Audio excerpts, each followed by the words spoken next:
What is going on YouTube? Lamont at Large on my second channel, Fascinating Graveyard. Today we are at the All Souls Cemetery here in Chardon, Ohio. And today we're going to talk about a murder that occurred over 50 years ago, a very odd murder involving somebody that you probably have heard of. You probably have watched one of his movies or his television programs. Let's get right into the story. We're going to go back to December 21st, 1971. It's Christmas time. We're in Cleveland. I'm going to guess that there's a lot of people wearing coats. Very, very busy in stores. A lot of shopping, a lot of money changing hands, a lot of credit cards being charged. A lot of guys throwing up their hands and rolling their eyes as their wives are spending all their money. Kids jumping up and down, swimming around your ankles, crying, screaming that they want this newest toy, and begrudgingly you get them that toy. Only 2 times a year, birthdays and Christmas. So we're gonna go to a mall in downtown Cleveland called the Public Square. A lot of shops there. And we're going to go to Higbee's department store. I've never heard of Higbee's. Perhaps you have if you lived in this area. So you have a big, long line because guess what? Guess who's making an appearance at the mall and a bunch of kids want to see him? It's Santa Claus. I want to tell Santa Claus what I want and what I deserve to get for Christmas this year, huh? There's a big, long line. It's taken about an hour, hour and a half to get to meet Santa Claus and take a picture with him, huh? He's a very in-demand guy at that time of year. So let's continue with the story. So there is a man by the name of Tyrone Howard. Okay. He is standing in line with his kids and his wife, who's pregnant with their 4th child. Her name is Anita. So they're in line, and depending on who you want to believe, depending on what story you want to believe, because there's different variations of the story. So I'm just going to go with the most likely story that I've kind of came between both of these stories from different observers. So basically this guy's in line and his wife's pregnant. So he says, hey, go have a seat. And then when we get up closer to the line, I'll just call you back. So she goes off and has a seat. And she's with the 2 of her boys. So he has one of his kids with him. So he's standing in line with them. And then when they get closer to the line, he says, hey, Anita, come on. Like, we're almost to the front of the line. So they come into the line and everybody's like, hey, yo, what are you doing? Why are you cutting in line? They start getting razzed, right? And one of the guys that was doing the razzing, his name was John Fitzpatrick, 36 years of age. They called him Jack. So Jack, he's in line with his own kids, and he says something along the lines of, well, we don't know. We don't really know. He says something, though. Something along the lines of, hey, buddy, you can't be cutting in line. Let's just say he said that, huh? And Tyrone, he turns around and he starts jawing back at Jack. He's like, hey, man, if you got something to say it to my face. Apparently, he might have said something towards his wife, right? Okay, we got a problem over here. So these guys start jawing back and forth. And then I'm sure some cuss words start coming out. F you, F this, F that, F over here, F over there. And then, according to eyewitnesses, this part of the story has been corroborated. Jack grabs Tyrone and pushes him up against the wall and knees him right in the groin. That's gotta hurt. So he knees him in the groin, and Tyrone, he doesn't know what to do. This guy's could be bigger than him. Who knows? He pulls out something. What is this something that he pulls out? I don't know. Something sharp. He proceeds to start stabbing this guy, Jack, in the thigh, and then he starts stabbing him in the neck for a good measure. So he's getting stabbed. He falls to the ground, and then Tyrone is like, oh man, there's a lot of blood. So according to Tyrone's story, he said, oh my God, like he's in shock because he just stabbed somebody. So he starts trying to put pressure on the guy's wounds, right? And then somebody tells him, hey man, you better get the hell out of here because this guy's like bleeding. This is serious. So he doesn't think twice. He skips the mall. He gets out of there. So he runs out of the mall as fast as he can. He runs to his mother's house. And then he's like, oh man, I just stabbed somebody. There's a lot of blood. Now he's getting worried. He tells his mom, I think I really, really hurt this guy. So he calls the police and he says, look, man, there was a stabbing. I'm sorry. I'm going to turn myself in. So he goes down to the police department a few hours later. That day, he turns himself in. Well, the guy ends up dying. Wow. So you just found out that you're standing in line.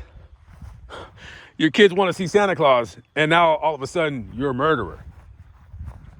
So this guy, he gets arrested and he's charged with second-degree murder. And this story has made the newspapers all across the country. Why do you ask? Well, two things. Number one, the victim is white. The killer is black, of course.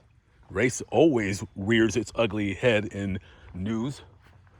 And number two, they're standing in line waiting for Santa Claus. So these newspaper guys, they started calling this the Santa line slang, right? The Santa line slang. And it's making big news. He goes on trial basically for his life. They're not sentencing him to death. They're not trying to give him the death penalty, but that's your life. So he's in trial. So everybody's like testifying, all the witnesses. Oh, he did this. Oh, he did that. Oh, I swear he did this. Man, there were so many different stories. Come on. They don't even have the murder weapon. Supposedly it was some kind of a nail file. Or was it a knife? I believe Mr. Tyrone Howard said it was a nail file. So one story that remains the same is that the witnesses did say that Jack was the instigator when it came to the fisticuffs, right? He could have just said, you know what, just ignore them, whatever. But Jack had to say something, and he paid for it with his life. So he's being charged with second-degree murder. He's found guilty by the jury, not of second-degree murder, manslaughter. So the judge sentences him. This is a weird sentence. I've never heard of a sentence like this. 1 to 25 years in prison. You could do 1 year, you could do 25 years. Now, Tyrone doesn't have any kind of criminal record, so that's good on him. He's not a troublemaking person, but he's a person that he defends himself. He felt that this guy who might have been a lot bigger than him was going to hurt him bad, and when he needed him in the groin, and he had been hurt on the job and hurt his groin before, so that was quite painful. So he gets the nail file and starts sticking him. He gets that manslaughter. He goes to prison. He only does 11 months. 11 months, he's out. Good behavior. 11 months for killing somebody. Well, I wasn't there. Guess what? Neither were you guys watching, unless one of you happened to be there. I don't know. So he gets out after 11 months for good behavior, but the stress of the trial has already screwed up the marriage with Anita. They got a divorce right after he left. So what makes this story so fascinating but sad is that, number one, you got stabbed in line seeing Santa Claus. But also what makes this story odd is because Tyrone's son, who witnessed the slaying, ended up becoming a very famous Hollywood actor. His name is Terrence Howard. If you see his face, you've seen him in quite a bit of movies and TV shows. I know him from, what was that? Hustle and Flow. By the way, terrible movie. I think I'm the only one that thinks that movie was awful. But yeah, he ended up becoming a very famous actor. And there's different variations of this story. Like he said, she said, and I'm just like trying to read like old newspaper articles about it. And I'm like, wow, everyone says a different thing. And then you go on the Wikipedia and it basically says the same thing as those old newspaper articles have said. So, I mean, who do you believe? I don't know. I'm led to believe that if this guy's only doing 11 months in prison, that the people in the court did cooperate that this guy was the instigator. And this is the man right here. This is the man that was killed. This is the grave of John Fitzpatrick, known as Jack. And you can see the date of his birth, December 10th, 1935. Died December 21st, 1971 at the age of 36 years old. And then this is his wife. And she died in March 19th of 2008. I wonder if Tyrone Howard, the guy who killed this man, I wonder if he's ever been to this grave. And I wonder if the actor, Terrence Howard, I wonder if he's ever seen a picture of this grave. I don't know. Maybe he'll see this video. Maybe he'll see this video. I don't know. But there was kind of a in-house fight between Tyrone and Terrence, because Terrence had went on the Oprah Winfrey show, and his version of events were quite different than Tyrone's. But, you know, listen, you're 2 years old.